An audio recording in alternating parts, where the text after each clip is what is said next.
সাধারণ মানুষের নিত্য প্রয়োজনীয় সমস্যা এবং রাজ্যের বর্তমান পরিস্থিতি নিয়ে ফের রাজপথে নামল সিপিআইএম। মঙ্গলবার রাজধানীর বনমালীপুর এলাকায় একটি পথসভার আয়োজন করেন সিপিআইএম পূর্ব আগরতলা অঞ্চল কমিটির কার্যকর্তারা। এই সভার মধ্য দিয়ে রাজ্যের বর্তমান বিজেপি সরকারের তীব্র সমালোচনা করেন দলের নেতৃবৃন্দ। পথসভায় বক্তব্য রাখতে গিয়ে সিপিআইএম নেতা অমল চক্রবর্তী অভিযোগ করেন, বিজেপি সরকার ক্ষমতায় আসার পর থেকে সাধারণ মানুষ একের পর এক সমস্যার সম্মুখীন হচ্ছেন। নিত্যপণ্যের দাম বৃদ্ধি, কর্মসংস্থানের অভাব এবং জনপরিষেবার বেহাল দশায় রাজ্যের মানুষ দিশেহারা, অথচ সরকারের এই বিষয়ে কোনো হেলদোল নেই। তিনি অভিযোগ করেন যে জনগণের দুর্দশা লাঘবের পরিবর্তে বর্তমান সরকার শুধুমাত্র তাদের দলীয় প্রচার এবং লোক দেখানো কাজ নিয়ে ব্যস্ত রয়েছে। সাধারণ মানুষের স্বার্থকে উপেক্ষা করে সরকার নিজের ক্ষমতা টিকিয়ে রাখতে বেশি আগ্রহী। এই পথসভার মাধ্যমে সিপিআইএম নেতারা অবিলম্বে জনগণের মৌলিক সমস্যাগুলি সমাধানের দাবি তুলেছেন। তারা স্পষ্ট জানিয়ে দেন, যদি সরকার জনবিরোধী নীতি থেকে সরে না আসে এবং সাধারণ মানুষের সুবিধা অসুবিধার দিকে নজর না দেয়, তবে আগামী দিনে তারা আরও বৃহত্তর আন্দোলনে নামবেন। আমাদের বন্ধুরা এই শিবনগর কলেজ রোডে যারা দূর দূরান্ত থেকে আমাদের কথা শুনছেন মাইকের মাধ্যমে, এই অভিভাবক মন্ডলী, মা বোন, বন্ধুগণ, আপনারা শুনছিলেন যে সিপিআইএম আমাদের মধ্য বনমালীপুর যে আঞ্চলিক কমিটি আছে, ছোট্ট এলাকা নিয়ে এই আঞ্চলিক কমিটির উদ্যোগে আজকে এই এলাকার বিভিন্ন যে গুরুত্বপূর্ণ রাস্তাঘাট, মানুষের দৈনন্দিন জীবনের সমস্যা, এগুলোকে একত্রিত করে 5 দফা দাবি আকারে আমাদের রাজ্যের পূর্ত দপ্তর পিডব্লিউডি যে 5 নম্বর সার্কেল আছে কলেজ টিলায়, সেখানকার যিনি এসডিও সাহেব আছেন, এই এসডিও সাহেবের নিকট একটি প্রতিনিধি দল মিলিত হয়েছিলেন। এই প্রতিনিধি দল যে 5 দফা দাবি নিয়ে এসডিও সাহেবের কাছে গেছিলেন, ইতিমধ্যে এই এলাকার সিপিআইএম এর নেত্রী আপনাদের কাছে পড়ে শোনাবার চেষ্টা করেছেন। আমরা এখানে লম্বা বক্তৃতা করব না, কথা বলবো না। আমরা শুধু এই এলাকার মানুষের কাছে 2-1টা আবেদন রাখার জন্য এখানে দাঁড়িয়েছি মাইক নিয়ে। আমরা দাবি করেছি কলেজের নিচে যে পিএন দেব, আপনারা জানেন পিএন দেব রোড, এই রোড খুবই গুরুত্বপূর্ণ রাস্তা। আমাদের এই চিত্তরঞ্জনের অপোজিটে শিবনগরের ভিতরের যে রাস্তা, খুবই গুরুত্বপূর্ণ রাস্তা। আমাদের জয়গুরুর এলাকার যে রাস্তা, খুবই গুরুত্বপূর্ণ রাস্তা।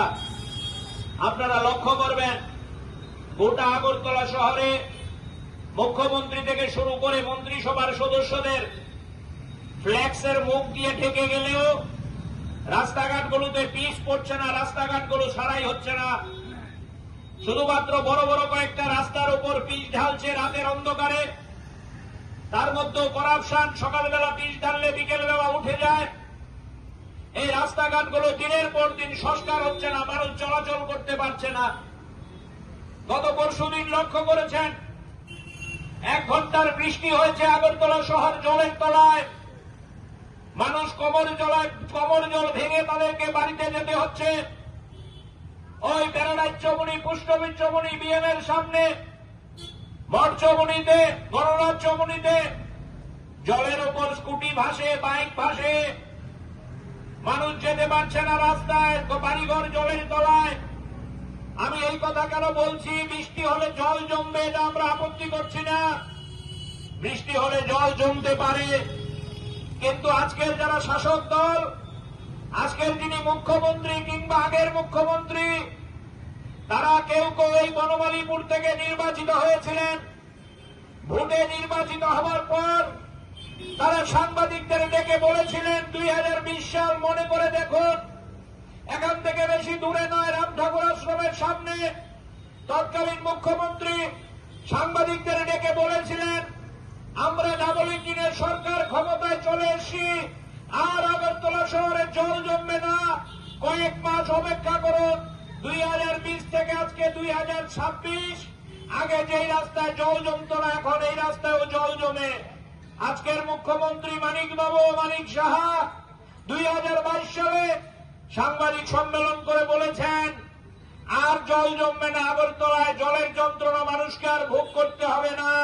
22 সাল থেকে 26 সাল আজকে মানিক সাহার বাড়ির রাস্তাও জলের তলায় থাকে।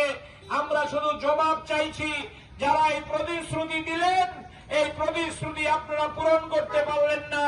আপনাদের তো টাকার অভাব নেই। ডাবল ইঞ্জিন সরকারে আসার আগে বলেছিলেন আমরা ডাবল ইঞ্জিনের সরকার হবে, দিল্লির থেকে কলস দিয়ে টাকা আসবে, রাস্তাঘাট সংস্কারে কোনো টাকার অভাব হবে না, চাকরি বাকরিতে কোনো টাকার অভাব হবে না, অঙ্গনওয়াড়ি ওয়ার্কারদের রেগুলার করে দেবেন, চুক্তিবদ্ধ এমপ্লয়ি যারা আছে তাদেরকেও রেগুলার করে দেবেন, 10,323 যারা আছে তাদেরও রেগুলার করে দেবেন, ঘরে ঘরে রোজগার দিয়ে দেবেন, বছরে 50,000 চাকরি দেবেন, ব্যবসায়ীরা যাদের উপর মাথার উপর ছাদ নেই তাদেরকে ছাদের ব্যবস্থা করে দেবেন, পৌরসভার ট্যাক্স আর বাড়বে না, কোন মানুষের বিদ্যুতের বিল আর বাড়বে না।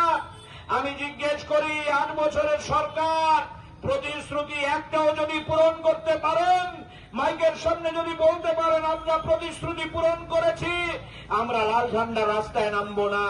আমরা অপেক্ষা করেছি 1 বছর, 2 বছর, 3 বছর, 4 বছর, 5 বছর, 6 বছর, 7 বছর, 8 বছর। 8 বছর অপেক্ষা করার পর আমরা সরকারের কাছে কৈফিয়ত চাইছি, কেন প্রায় প্রতিদিন ওই আমাদের বিদ্যুৎ দপ্তরের মিটারের মধ্যে বিদ্যুৎ বিল বেড়ে যাচ্ছে, আমরা এটা জানতে পারি না? সরকার তো বলেছিল বিদ্যুতের বিল বাড়বে না, ডাবল ইঞ্জিন হয়ে গেলে বামফ্রন্ট সরকার বিদ্যুতের বিল দিতে পারছে না ভালো করে ব্যবস্থা করে, আমরা যদি আসি আর বিদ্যুতের বিল বাড়বে না। আজকে প্রতি মাসে প্রতিদিন নানা চার্জের নামে বিদ্যুৎ বিল বাড়ছে, কখনো ফিক্সড চার্জের নামে, কখনো মিটার রেন্টের নামে, নানান কায়দায়। এখন বলছে স্মার্ট মিটার দিলে বিদ্যুতের বিল আর আপনার উপর থাকবে না, ওই সেন্ট্রালি তারা নিয়ন্ত্রণ করবে। মানুষ চোখের জল ফেলছে, গরিব মানুষ বিদ্যুতের বিল দিতে পারছে না, কৃষকরা ক্ষেত মজুররা বিদ্যুতের বিল দিতে পারছেন না, কৃষকরা খেতে চাষ করেন, জল সেচ করেন, বিদ্যুতের বিল দিতে পারছেন না। এটা অদ্ভুত অরাজকতা গোটা রাজ্যে তৈরি হয়েছে।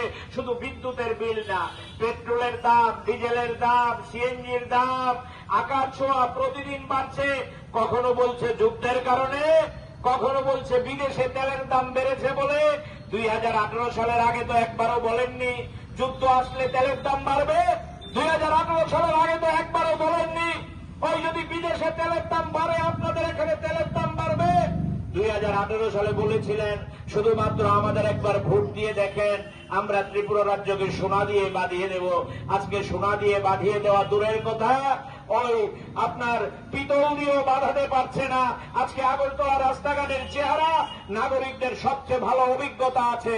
এই রাস্তাটা যেটা সোজা আপনাদের এই ওয়াটার সাপ্লাইয়ের দিকে গেছে, একবার রাস্তাটা দিয়ে হেঁটে দেখুন তো, সাইকেল নিয়ে জানতো, বাইক নিয়ে জানতো এই রাস্তাটার কি চেহারা। অথচ শিবনগরের সবচেয়ে গুরুত্বপূর্ণ রাস্তা হচ্ছে এই রাস্তাটা। এই রাস্তাটা আজকে এতদিন ধরে সারাই করতে পারছেন না, আর বাজার গরম করছেন। দুর্গাপূজার প্যান্ডেলের সামনে মন্ডলের নেতার ছবি, দুর্গাপূজার প্যান্ডেলের সামনে মুখ্যমন্ত্রীর ছবি, দুর্গাপূজার প্যান্ডেলের সামনে এলাকার নেতার ছবি, এলাকায় নেতায় নেতায় মারামারি। আজকে ওই ডুকলি এলাকায় কাঁঠালতলিতে তাদের এই একজন বন্ধু খুন হয়েছে, আরেকজন বন্ধুর হাতে বিজেপিকে এখন খুন করছে। কি কারণ? কারণ হচ্ছে টাকার লুটপাট, ভাগ বাটোয়ারা নিয়ে লড়াই। রাজ্যের উন্নয়ন নিয়ে কোনো লড়াই নেই, রাস্তাঘাট নিয়ে কোনো লড়াই নেই, মানুষের গরিব মানুষের যন্ত্রণা নিয়ে কোনো লড়াই নেই। মরচমণি বাজারে যারা বাজার করতে যান, মাছ বাজারে, আমি ওই বাজারে প্রতিদিন প্রায় ক্রেতা সপ্তাহে একবার দুবার এই বাজারে যাই। এই মরচমণি বাজারে মাংসের দোকানে, মাছের দোকানে গেলে ওই নাকের মধ্যে রুমাল চাপা দিতে হয়, ভিতর বাজারে গেলে নাকের মধ্যে রুমাল চাপা দিতে হয়, মরচমণি বাজারের সামনে দিয়ে হাঁটলে নাকে রুমাল চাপা দিতে হয়। এরকম তো ছিল না মরচমণি বাজারের চেহারা। মরচমণি বাজারের আবর্জনা পরিষ্কার হয় না, নোংরা নর্দমায় এই মরচমণি বাজারে কাস্টমাররা বাজার করতে পারেন না, ক্রেতা বিক্রেতারা। রিপোর্ট সংবাদ প্রতীক্ষা।